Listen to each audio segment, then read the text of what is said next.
pense que vous avez vraiment compris les implications dans cette bataille. La France a été vaincue par ses alliés, exclue de tous les lieux où autrefois, en fait, elle comptait des alliances historiques en Belgique, en Tchécoslovaquie. Pour le coup, les chances de trouver rapidement de bonnes mines d'uranium paraissent assez faibles. Par chance, les études de laboratoire ont pu au moins reprendre grâce à Joliot qui, souvenez-vous, avait mis à l'abri quelques tonnes d'uranium. Malgré tout, le risque que le projet français avorte était réel. Et quant à l'eau lourde, les perspectives étaient-elles meilleures ? Encore une fois, l'eau lourde, c'est le modérateur nécessaire à la construction d'une pile atomique. Je reviendrai là encore dans les détails. Jacques Allier, qui agit auprès du représentant du gouvernement norvégien en exil à Londres, avait adressé au général de Gaulle un rapport qui retraçait son action en vue de maintenir les accords franco-norvégiens de mars 40 relatifs à l'eau lourde. Et le gouvernement norvégien avait pris l'engagement que la France disposerait de l'eau lourde dont elle aurait besoin, et ils l'ont respecté.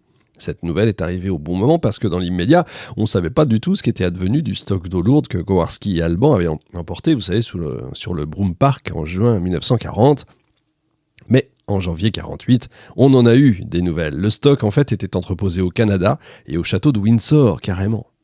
Pour l'eau lourde, au moins, contrairement à l'uranium, l'avenir n'était pas sombre grâce à l'amitié norvégienne.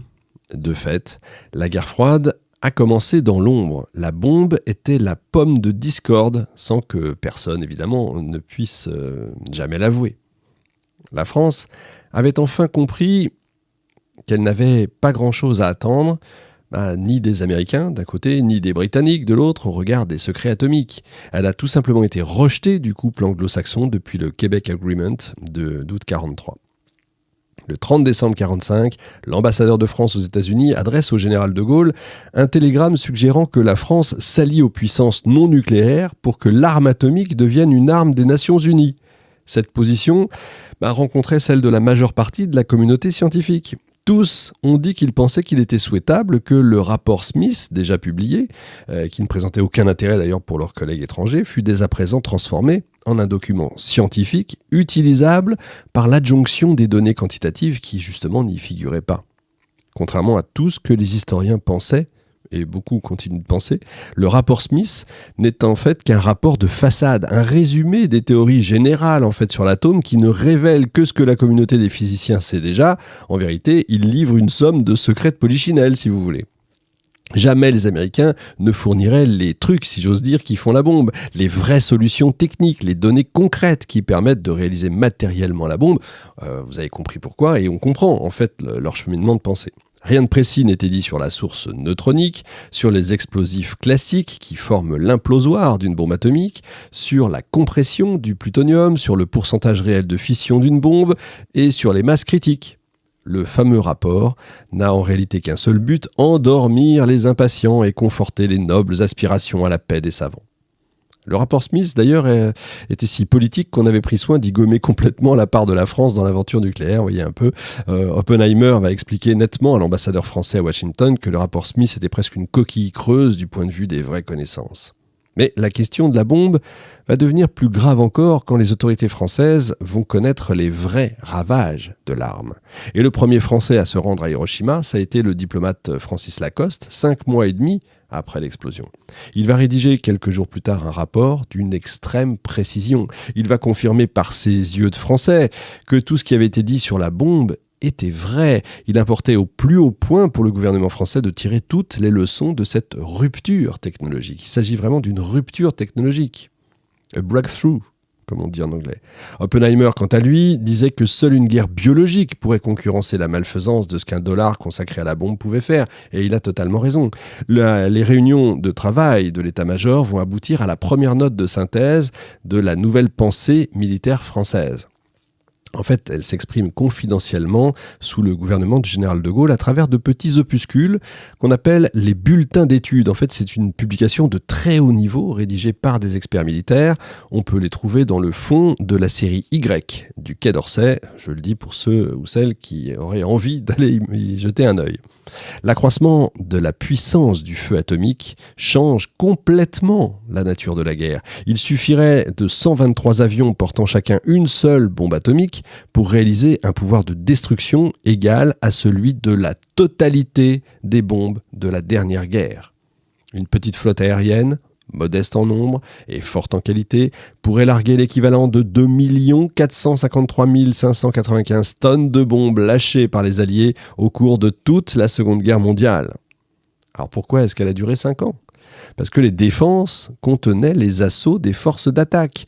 L'école stratégique française se rend bien compte que l'armée britannique et la puissance militaire américaine ont été freinées par les lignes de défense que les Allemands dressaient devant elles, que ce soit la ligne Marette en Tunisie, la ligne Gothique en Italie, la ligne Siegfried évidemment en Allemagne et le mur de l'Atlantique bien entendu en France. Pas qu'en France. Il suffisait de se souvenir de la bataille de Stalingrad, de la bataille de Monte Cassino ou d'Okinawa. Pour comprendre, il paraît évident que la bombe atomique est essentiellement une arme d'arrière. Hiroshima et Nagasaki n'étaient pas des villes du front, mais de l'arrière-front. Qu'une offensive soit arrêtée par quelques lignes de défense et il suffirait de survoler la ligne et de frapper au-delà de la ligne le cœur de l'ennemi. La bombe atomique permet du coup d'éviter les arrêts sur les fronts stabilisés et le piétinement sur des lignes de défense. Dans l'après-guerre, il apparaît qu'il serait inconcevable de se prétendre grande puissance sans le pouvoir atomique. Voilà le fond. Et De Gaulle sent tout de suite qu'il faut que la France rejoigne ce club atomique. Il ne séparait pas l'outil militaire et l'outil diplomatique. Il ne voulait pas que la France manque une nouvelle révolution technologique. Pour lui, le nucléaire devait jouer le même rôle révolutionnaire que l'armée blindée avant la guerre. Il a changé, voyez. Mais pour réussir à devenir une puissance atomique, il faut doter le pays d'un véritable monstre juridique capable de résister à toutes les discordes, un roc véritable qui ne fléchirait devant aucune tempête politique. Et De Gaulle et Joliot vont enfanter ce projet, un projet sans précédent, et créer une entreprise indestructible, le Commissariat à l'énergie atomique, le fameux CEA, qui naît officiellement le 18 octobre 1945. Il tenait, si vous voulez comprendre un peu, à la fois de la régie Renault, du CNRS, du service des poudres, d'une université et d'une entreprise minière. Pour le faire naître, on va arracher des pans entiers au ministère de l'Éducation nationale, au ministère des colonies, au ministère des Affaires étrangères, au ministère de la production industrielle, au ministère des Finances, de l'économie, au ministère de l'Économie nationale, au ministère de la Défense. Bref, on va arracher un peu de tout, du minerai, des représentations diplomatiques. Enfin bref, on va déshabiller Paul pour habiller Jacques. La machine a été si bien conçue qu'il suffirait d'avoir de la volonté pour qu'elle avance. Vouloir, c'est pouvoir. Et De Gaulle disait à Paul Reynaud, ce sont les politiques qui doivent prendre l'initiative de la réforme de l'instrument militaire. L'état-major est fait pour gérer ce qui est, le pouvoir politique pour préparer ce qui doit être. Intéressant encore aujourd'hui de nos jours. Il faut donc que l'établissement ne dépende que du chef de l'exécutif, le président lui-même.